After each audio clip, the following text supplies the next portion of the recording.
दा दैथुना आंनि एसेब्लाबो देरसिन नालाय आरो दैथुन दङ दा फिर'ज भाइ दं थाइखाजुराव लांग्रानिथार बिसोरथ' आंनि उननि दाया बाया थाफाग्रा मानसिया एखे जिरायदों नुग्राथ' बिसोर नुगोन ना बबाव लाखुमाखो ना माखो संनाय नुखो ना माखो साखे बिसोरसो जागोन होनबाय आं उनाव खोनाबाय आङो सावग्रा बिसोरसो दा सावमालाय बोरै खालामदों नङा गोथां गोथां नङा होमबा आंथ' रानथाराखैना गोथाङैनो खामाखसै आरो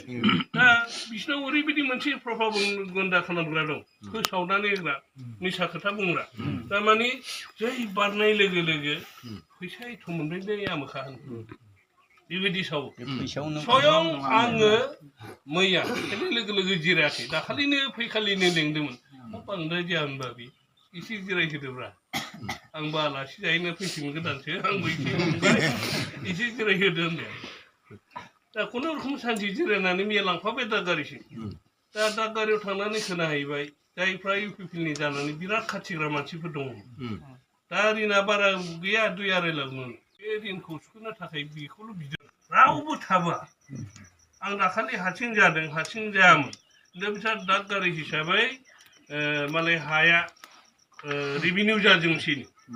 दादगारिया नै बे जायगाया बहाय दावहैनो हानाय